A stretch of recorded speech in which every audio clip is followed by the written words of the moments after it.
अब कोई एक्टर है, हम्म वो स्ट्रगल करता है, कोशिश करता है, मुंबई चला जाता है, उसको काम मिलना शुरू होता है। हाँ, वो अच्छे से काम कर रहा है, उसको काम मिल रहा है, वो मुंबई में अपना घर खरीद लेता है, शादी वादी करता है, उसके बच्चे हैं, उनको अच्छे से पढ़ाता है, गुड लाइफ, कंफर्टेबल लाइफ।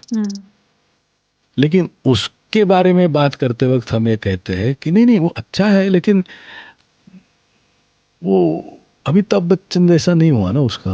हाँ That is also one thing that one needs to take seriously. If you are performing, जैसे मैं शुरुआत में कहा कि सिर्फ मुंबई के बारे में मत सोचिए, तो परफॉर्मेंस को लेके भी वही बात है।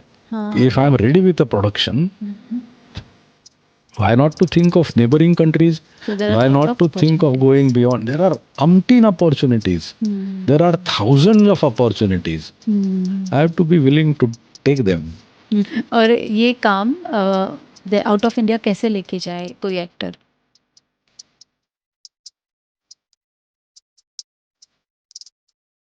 तो आज की जनरेशन के क्या प्रॉब्लम्स, आप टीचर भी हो, आप डायरेक्टर भी हो, आप एक्टर भी हो, आपने न जाने कितने लोगों को ट्रेन किया है और पहले के ज़माने से लेकर अब तक आपने बहुत सारे चेहरे देखे हैं। तो आज की जो जनरेशन है अभी की, तो उनकी क्या गलतियां होती है इस फील्ड में एंटर होते हुए, उनकी क्या सोच होती है? गलतियां ऐसे नहीं कहूंगा मैं, क्योंकि it is not about mistakes, okay it is about having right temperament and right approach.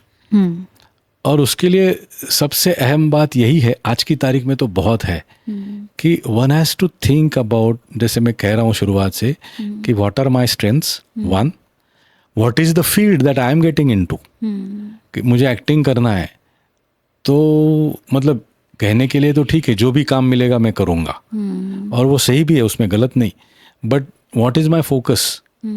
Do I want to act in theatre? Do I want to act in television? Act in films? Act in ad films?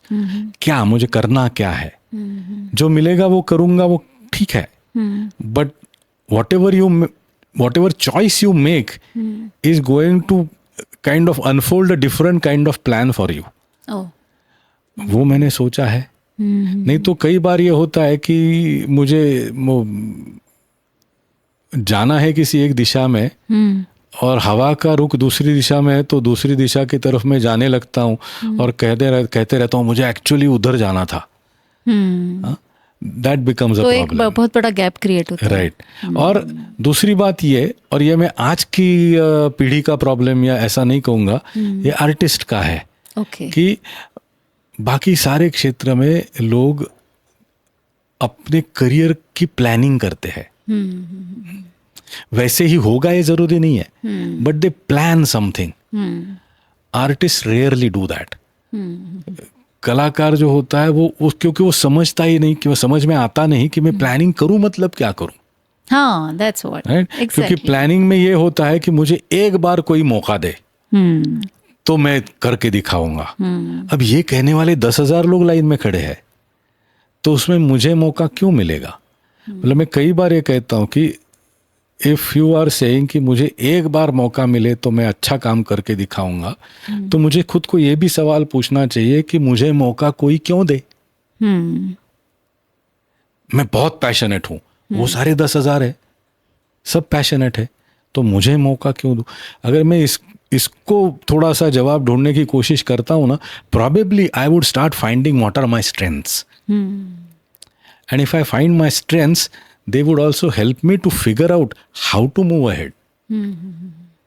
जैसे मैं कई बार मुंबई में जाने वाले young बच्चों को कहता हूँ कि कुछ एक खुद का तैयार करके जाओ, 15 मिनट का, 20 मिनट का, आधे घंटे का सोलो लेके जाओ, कहीं भी खड़े होके करने की स्थिति में रहो।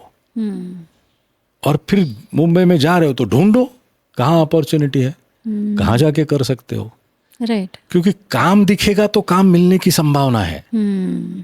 बायोडेटा और फोटो देख के काम मिलने की संभावना नहीं है ऐसा नहीं है, लेकिन कम है। है राइट। वो एक रूटीन पाथ है ही, but can you have something more than that? And then figure out ways कहाँ जाके कर सकते हो. मुंबई में आज की तारीख में तो कई सारे छोटे छोटे स्टूडियोज शुरू हुए हैं. If you have something ready to be performed, go and talk to these people. मेरे पास ये 2-3 लोग एक साथ मिलके जाओ, हमारे 20-20 मिनट के आधे घंटे के सोलो है, हम तीनों मिलके एक शो करना चाहते हैं, करिए. Start from there, right. So and for that you need to be that entrepreneur within. आपको अपने अंदर का उद्यमी जीवित रखने की जरूरत है. बिजनेस है, वो अप्रोच होना चाहिए. देन हाउ वुड यू, जैसे आप कोई कॉफी बेचता है तो वो कॉफी के सैंपल देता है. हम तो सैंपल नहीं दे सकते, बट हम परफॉर्म कर सकते हैं. Then why not. और कई बार ये भी एक थोड़ी सी आर्टिस्ट को लेके ये चीज़ होती है कि आर्टिस्ट को बेचने से डर लगता है, या बेचना शब्द से भी डर लगता है कि मैं कलाकार हूँ तो मेरी कला बिकाऊ नहीं है, मैं मेरी आत्मा नहीं बेचूंगा. तो मैं कई बार कहता हूँ कि तेरी आत्मा में किसी को दिलचस्पी नहीं है. Nobody is interested in my soul. But if I am going to put up a show and say कि इसका 500 रुपए टिकट है, टिकट खरीद के आओ, तो मैं बेच रहा हूँ. Right. I am selling an experience. तो वो होना चाहिए. तो why am I worried about it? Right. So अगर मेरे पास स्किल है, अगर मैं परफॉर्मेंस तैयार है मेरी, मैं जाके मुझे बेचना है. राइट. मैं नहीं बेचूंगा कहने का मतलब नहीं है.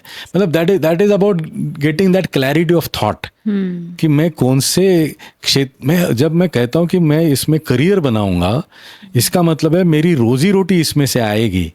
इसका मतलब कोई बंदा अपने जेब से पैसे निकाल के मुझे देगा. क्यों? मुझे कुछ तो उसको देना पड़ेगा ना. जो एक्सपीरियंस में जनरेट कर रहा हूं मेरी कला से, वो एक्सपीरियंस के लिए वो पैसा दे रहा है. That means I am selling that experience and there is nothing wrong in it. Right. That is what the business is about. Yes, and creating respect for your art. Absolutely. और वो अगर अच्छा करेंगे तो रिस्पेक्ट होगा. Right. झंडू करेंगे तो नहीं होगा.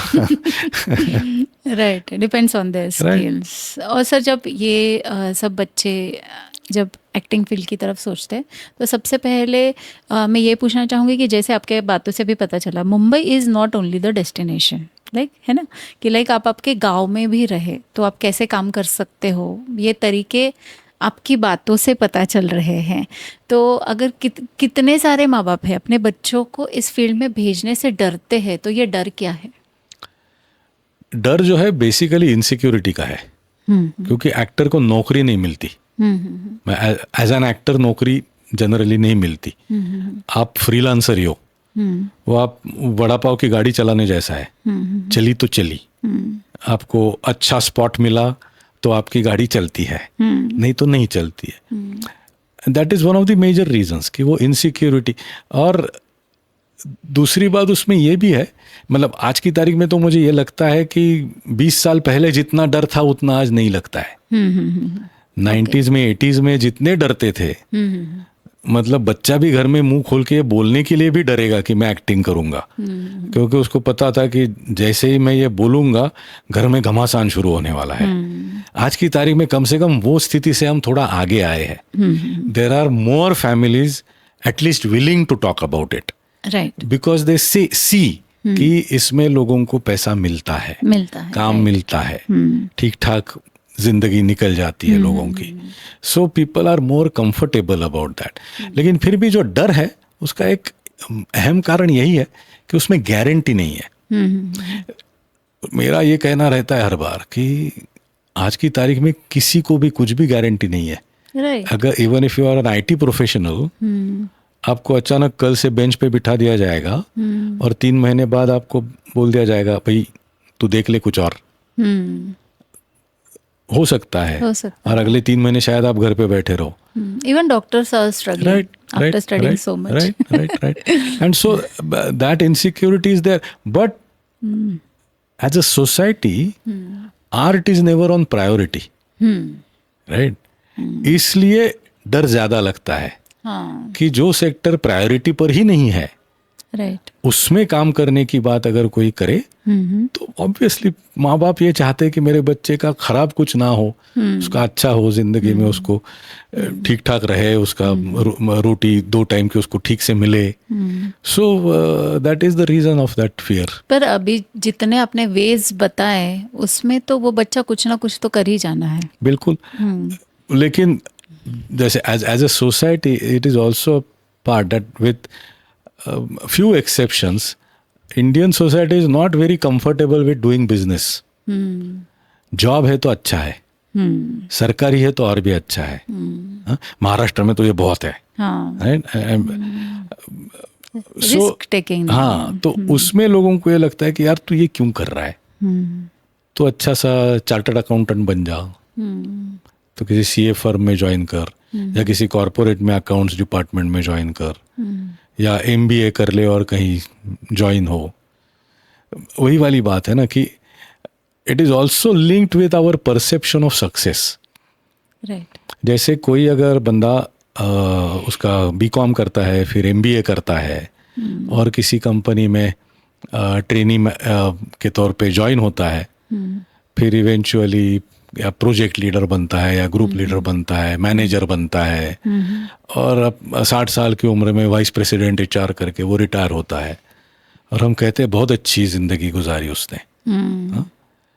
अब कोई एक्टर है, वो स्ट्रगल करता है, कोशिश करता है, मुंबई चला जाता है, उसको काम मिलना शुरू होता है, वो अच्छे से काम कर रहा है, उसको काम मिल रहा है, वो मुंबई में अपना घर खरीद लेता है, शादी वादी करता है, उसके बच्चे हैं, उनको अच्छे से पढ़ाता है, गुड लाइफ, कंफर्टेबल लाइफ। लेकिन उसके बारे में बात करते वक्त हम ये कहते हैं कि नहीं वो अच्छा है, लेकिन वो अमिताभ बच्चन जैसा नहीं हुआ ना उसका। वो स्टार नहीं बना, शाहरुख खान नहीं हुआ वो। अरे भाई, वो शायद वो वाइस प्रेसिडेंट एचआर से बेहतर है, लेकिन वी डोंट फील दैट वे।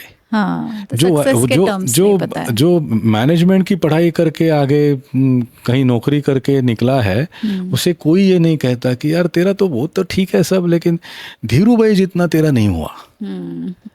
ये नहीं कहते हम। या अंबानी अडानी जितना तेरा कुछ नहीं हुआ यार, ऐसा कोई नहीं कहता। आर्टिस्ट ऐसा है, गायक है तो वो जब तक भीमसेन जोशी, कुमार गंधर्व नहीं होता है तब तक वो स्ट्रगलिंग ही है, right. And that is also one of the reasons of that fear कि मेरे बच्चे का कैसा होगा। क्योंकि क्या कहते हैं कि जिनको स्टारडम नहीं है उनका भी अच्छा चल रहा है, ये हमें पता नहीं होता, ये पता नहीं है, और हम they are living happy life, comfortable life, ये हमें पता नहीं होता है। और वो खुद के बाउंड्रीज और खुद के सक्सेस के टर्म्स उन्हें पता होने चाहिए, देन दे विल फील। बिल्कुल बिल्कुल बिल्कुल।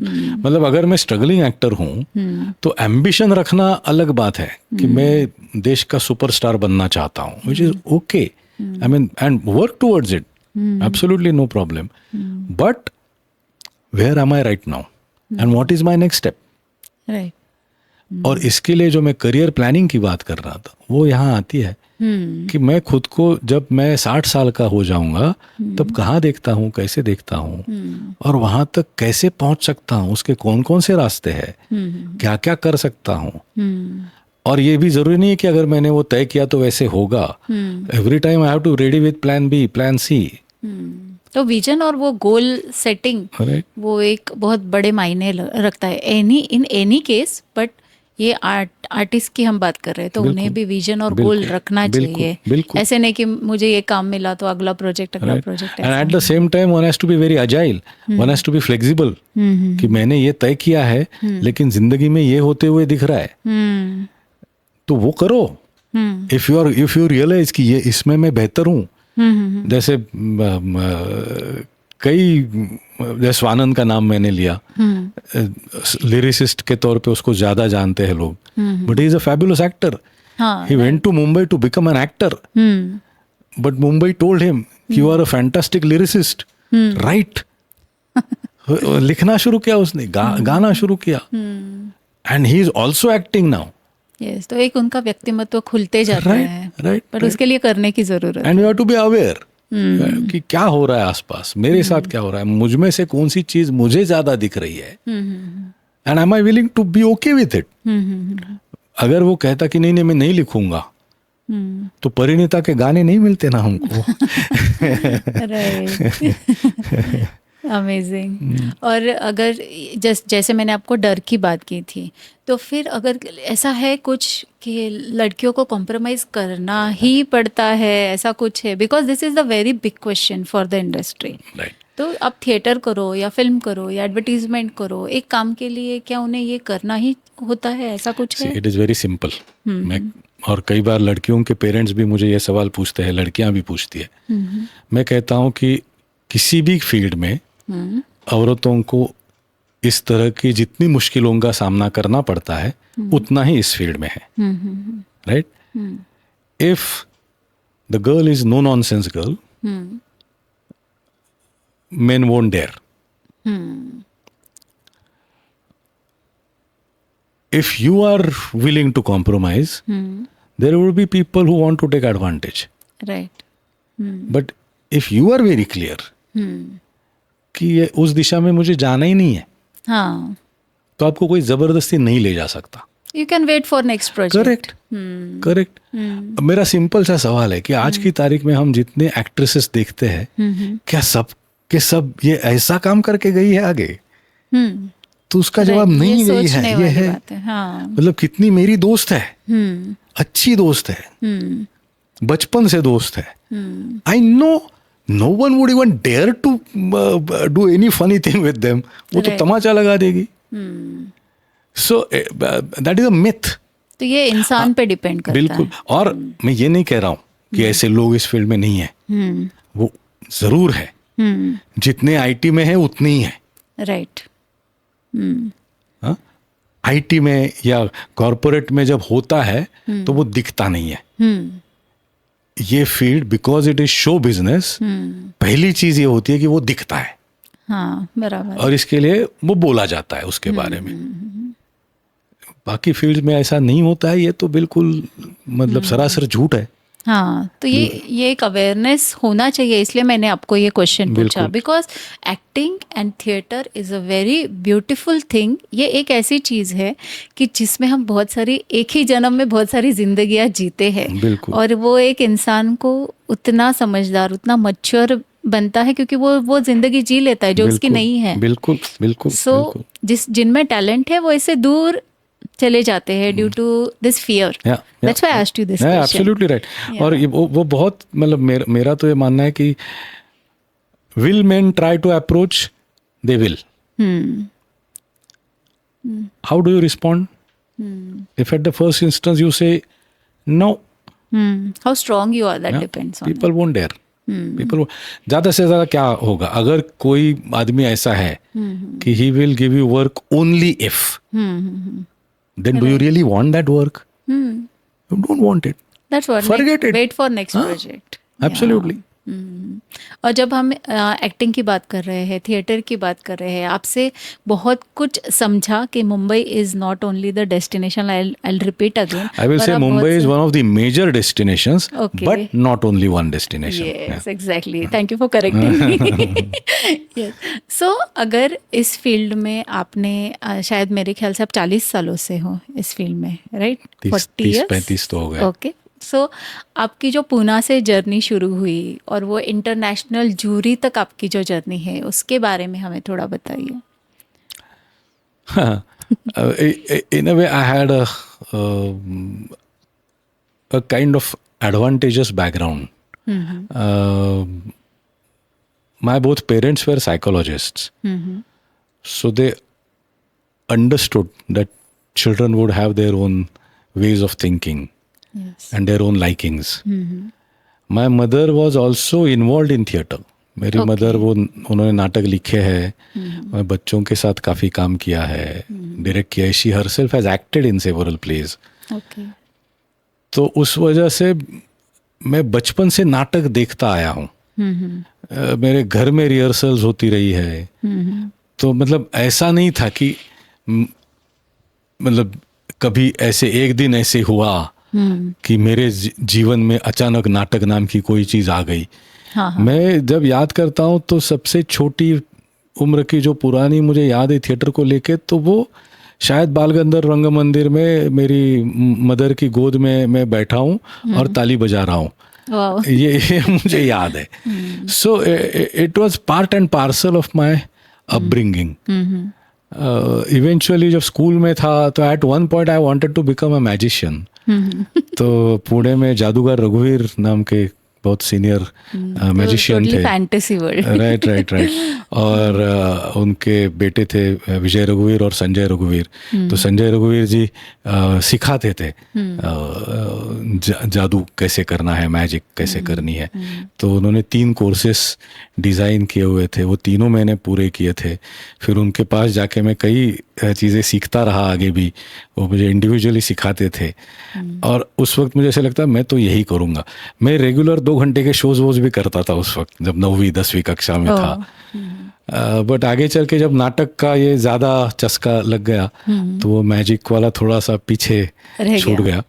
और probably the awe factor that the magic creates, I think I continued with that in theater.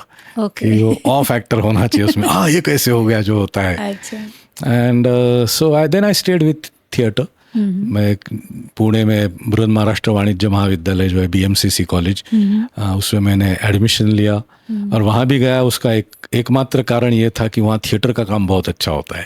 अच्छा. थिएटर का ग्रुप बहुत अच्छा था, पुरुषोत्तम करंडक और ये सारी चीज़ें। That's the only reason why I decided to go to BMCC। मेरे प्रोफेसर थे, वो मुझे मजाक में कहते थे कि अपने कॉलेज में से थिएटर लेके BCom करने वाला तू ही निकला है। So that and in those 5 years at some point I decided कि मुझे तो दिल्ली जाना है, नेशनल स्कूल ऑफ ड्रामा में जाके पढ़ना है। So after completing my graduation I went to Delhi, got admission into National School of Drama, completed my post graduation. Okay. And then came back to Pune after 3 years. Started working in Pune. Then went to Goa for a year. Okay. Goa में गोवा कला अकादमी जो है उनकी रंगमेड़ नाम की repertory company है। Okay. So I was heading that repertory for a year. Oh. लेकिन वहाँ साल भर के बाद मन नहीं लगा। और बहुत सरकारी काम था और सरकारी मतलब थोड़ा सा काम ना करो तो अच्छा है, इस तरह का काम था। तो आर्टिस्ट वेर फैंटास्टिक, वो उनके साथ काम करने में मुझे बहुत मज़ा आया। मतलब मैं रुकता तो शायद उन्हीं की वजह से रुकता, लेकिन मुझे लगा कि 27 साल की उम्र में शायद रिटायरमेंट की जिंदगी जीना शुरू करूंगा, वहाँ रहूंगा, तो इसलिए मैं निकल गया। While till the time I was working at flame I had started travelling a lot. मतलब फ्लेम ज्वाइन करने से पहले भी मैंने भारत में तो काफ़ी घूमा था। 2002 से भारत के बाहर भी जाना शुरू हुआ, बाहर के देशों में थोड़ा काम शुरू हुआ। And when the first batches graduated from flame I felt that अब मुझे कुछ और करना चाहिए। And so I step back and started my own organization, like an umbrella organization, जिसके I thought कि I would like to bring all this experience under one roof. And then I started this organization called International Association for Performing Arts and Research, IPAR. और उसका एक कारण ये था कि मैं तो काफ़ी घूम रहा था देश में विदेश में, और मुझे लगता था कि मुझे ये एक मौका मिलता रहा, या मुझे पहला मौका मिला and I used it well and I kept generating more and more opportunities for myself. हर एक को ये नहीं मिलता है, so what can I do for that? Is it possible to take our work outside, our people outside? Is it possible to bring people from other countries to India and do something? And so that was the reason why I started this organization. Initially we worked on 2 productions. One was Shakespeare's Titus Andronicus, and the other one was The Balancing Act. So Titus Andronicus became a part of a Titus project, wherein University of Georgetown in US and University of Cape Town in South Africa and IPAR in India, these 3 organizations created productions of Titus Andronicus in their own countries. and there was some kind of interaction between the directors of these three productions. We wanted to bring all the students together at one place, but that we couldn't do because of the financial constraints. But it was a good experience at the beginning of IPAR. And then we did this second production called The Balancing Act. Okay. It was a silent play in a way. No, not silent play. It was a play in gibberish. मतलब जिसे nonsense language कहते हैं कि you would feel like actors are talking, but you can't understand what they are saying. Okay. But you understand the meaning of what they are saying. Through expressions. Through their and actions. Through whatever they do, whatever the way they speak. और उसके हमने काफ़ी shows किया. It was about violence as seen by young children. Starting from bullying in the classroom to parental fights and creating tension in the home to child abuse. Several topics were covered, and it was done with this red nose clowning technique. तो उसके shows हमने कई schools में किए, parents teachers के लिए किए. And that production we took around a lot. We took it to Sri Lanka, we took it to Spain. We decided to travel with that within India. And तब तक ये काम जिस तरह से आगे चल रहा था, मुझे लगा कि अब हमें अपने देश में भी कुछ एक ऐसा प्लेटफॉर्म बनाना चाहिए जहां इंटरनेशनल आर्टिस्ट आ सकते हैं. And the IPAR team at that point, they were very eager with this idea, and we decided to host the first IPAR International Theatre Festival in 2016. And recently we completed the 9th edition of that festival. That's great. Artists from around 50 plus countries have visited Pune to perform, to participate in this festival in the last 9 years. Several young artists, young aspiring actors, directors, theatre practitioners have been part of this festival as performers, as participants, as students. हम workshops भी उसके साथ करते हैं, interactive sessions रखते हैं. So young students also are involved in that. So that's how we started becoming more and more global. In this journey, this International Theatre Institute, which is an affiliate NGO of UNESCO, they approved IPAR as the Indian Center of ITI, International Theatre Institute. Wow. So we were able to connect with theatre practitioners from around 90 plus countries from around the world. We were able to give access to our people to all these countries and their work. Many people took advantage of that in a very good sense, in a very positive sense. People traveled around. People have gone abroad to study in summer schools, in regular programs. Some students went out to do their masters in one of these network organizations.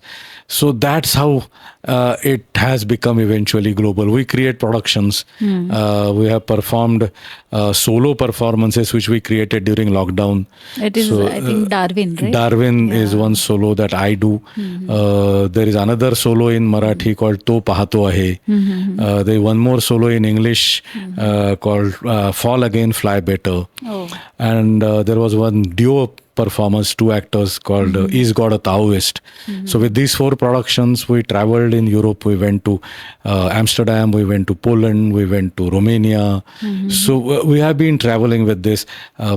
People who worked with me, Aditi, who also works as artistic director of IPAR, she directed a production called In Transit, which we took to Nepal International Theatre Festival just before the lockdown. So we started traveling a lot. We started, I mean, in a way, we were able to create access to other people to these festivals. Right. Colombo International Theatre Festival. Colombo International Theatre Festival. There are several Indian productions that have been performed in that festival. So, इस तरह का काम काफ़ी चलता रहा ये पूरे दरमियान. और उससे मुझे ये लगता है कि अपना काम दूसरे देश में भी ले जाना ये एक ज़रूरी चीज़ है. क्योंकि और दूसरे देश में ले जाना और वहाँ के थिएटर वालों के सामने वो करना, उनके साथ बातचीत करना कि मैं अगर हिंदुस्तान में नाटक कर रहा हूँ तो उस वक्त रोमानिया में नाटक करने वाला आदमी क्या सोच के करता है. इसी वक्त फ्रांस में कोई कर रहा है तो वो क्या सोचता है, श्रीलंका में कोई कर रहा है तो क्या सोच रहा है, क्या इनमें कुछ सिमिलैरिटीज है इनमें कुछ अंतर है, बदलाव है? Is there a possibility of some kind of give and take? So that is also one thing that one needs to take seriously if you are performing. जैसे मैं शुरुआत में कहा कि सिर्फ मुंबई के बारे में मत सोचिए, तो परफॉर्मेंस को लेके भी वही बात है. If I am ready with a production, why not to think of neighboring countries? Why not to think of going beyond? There are umpteen opportunities. There are thousands of opportunities. I have to be willing to take them. Right sir. But आप बोल रहे हो कि आपने मराठी नाटक भी out of India लिया, तो do people there understand this? Yes. See, what happens is theatre has its own language. So what happens is you don't get the nuances of language, the literary language. जैसे अगर आप कन्नड़ नाटक देखते हो, तो कन्नड़ भाषा की जो उसमें मजा उसमें जो भी होगा वो समझ में नहीं आएगा. लेकिन नाटक क्या हो रहा है वो तो समझ में आता है, अगर अच्छा नाटक है तो. जैसे अभी हाल ही में हमारे फेस्टिवल में एक मलयालम नाटक हुआ. भाषा के तौर पे तो मलयालम जानने वाले कितने 4-5 लोग होंगे ऑडियंस में, but people got it, people loved it. The way it was expressed, the way actor was performing, it was fabulous production. Depends on the skill. Right. Depends upon the script, depends upon the performer, depends upon the way it is performed. तो वो तो चीज़ें हैं. जैसे Darwin जो मराठी नाटक है, जो हमने जब रोमेनिया में किया, तो वहाँ का जो फेस्टिवल डायरेक्टर था उसका रिस्पॉन्स बड़ा इंटरेस्टिंग लगा मुझे. He said कि whenever I see a monodrama, a solo performance, generally it is very aggressive. When I see a European monodrama, what I saw in your performance कि it was very calm. उसमें ठहराव था. He said, और मुझे ऐसे लगा कि ये इंडिया से आए हुए प्रोडक्शन में ये इस तरह का ठहराव है, फिर भी मुझे पकड़ के रखता है. क्या यही नॉन वायलेंस है? No, this is something which completely different that he got out of it. Right? अब मैं ये नहीं कहूँगा कि डार्विन करते वक्त मैं नॉन वायलेंस को सोच के डार्विन कर रहा था, वो वाली बात नहीं है. But every expression communicate something, और जिसको मिलता है वो अपने कल्चरल कॉन्टेक्स्ट में उसको लेता है. So language doesn't matter. And sometimes if your play is too verbose, या शब्द नहीं समझ में आएंगे तो कुछ भी नहीं समझ में आएगा. So if you travel around, there is a facility of creating subtitles. There is a possibility of creating subtitles in theatre. Oh great. उसका इस्तेमाल करिए, वो होता है. करने की चाह होनी चाहिए. बिल्कुल बिल्कुल. और ये काम आउट ऑफ इंडिया कैसे लेके जाए कोई actor? Again, there are n number of festivals which give out their open calls regularly. Okay. हम आईपार के पेज पे या एक व्हाट्सएप पे ग्रुप बनाया हुआ है, कम्युनिटी बनाई हुई है इंडियन सेंटर ऑफ ITI की. If you join that community you will keep getting updates of these things. और ये नहीं कह रहा हूँ कि सिर्फ वहाँ मिलेगा. You go online, look for festivals, you would find thousands. Oh, opportunities है. And then you have to be proactive. Write to them, ask them. आप 100 ईमेल भेजो, 2-4 लोग तो रिस्पॉन्ड करेंगे ना आपको. Right. Take it forward. As simple as that. Getting that opportunity भी थोड़ा हार्ड वर्क करना पड़ेगा. बिल्कुल बिल्कुल. कई बार ये होता है, मैंने नाटक किया है, मेरा तो काम हो गया, अब लोगों को अच्छा लगे तो मुझे बुलाएं. एक कहने के लिए ठीक है, लेकिन लोगों को अच्छा कब लगेगा? जब वो देखेंगे. वो कैसे देखेंगे? जब आप दिखाओगे. तो वो दिखाने की कोशिश तो आपको करनी पड़ेगी. Right. Right. So if you want to take your production outside of India, write to the festivals. वो अपनी टर्म्स कंडीशंस आपको बताएंगे. आप अपनी चीजें उनको बताओ. Negotiate it.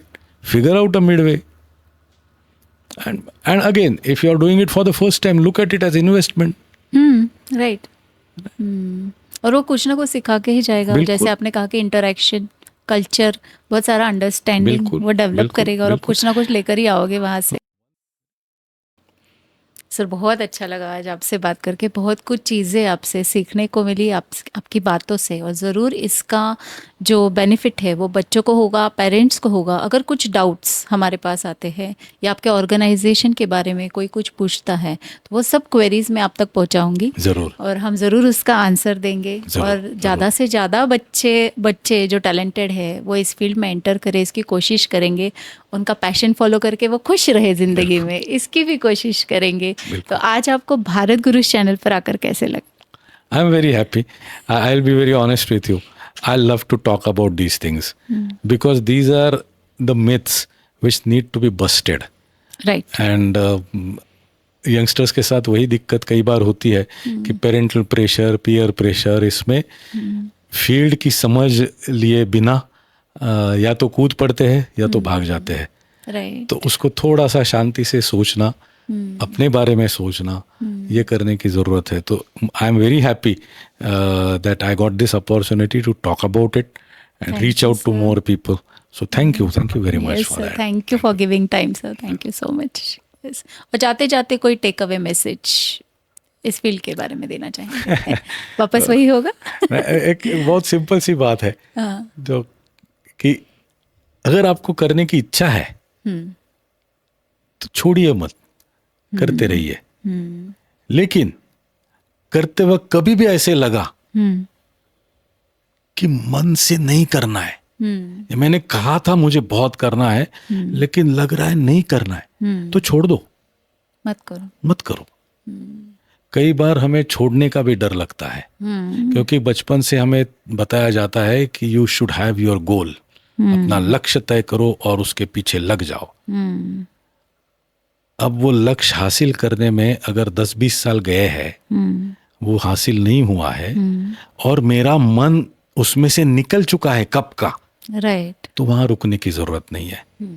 Eight the same time मैंने मेरा लक्ष्य हासिल कर लिया है, अब मुझे लगता है कि बस हो गया, तो भी निकल जाओ. राइट. जैसे कोई नामचीन क्रिकेटर ने रेस्टोरेंट शुरू किया तो हम जरूर जाके खाना खाते हैं. लेकिन कोई एक्टर कहता है कि अब बस हो गया, मैं रेस्टोरेंट शुरू करता हूँ, तो हम तुरंत कहते हैं अरे उसका तो कुछ नहीं हुआ ना, वो होटल चला रहा है. एग्जैक्टली. जरूर नहीं है. आपकी पैशन बदल सकती है, आपके इंटरेस्ट बदल सकते हैं, उस बदलाव के लिए तैयार रहिए, कोई प्रॉब्लम नहीं है. राइट. डर के मारे मत भागिए, वो उस वजह से मत निकलिए, तब तो डटे रहिए. लेकिन अगर थक गए, लगता है कि नहीं ये नहीं करना है, अब मन से नहीं हो रहा है, मन से नहीं करना है, दूसरा कुछ करिए. That's it. Thank you so much sir. Thank you.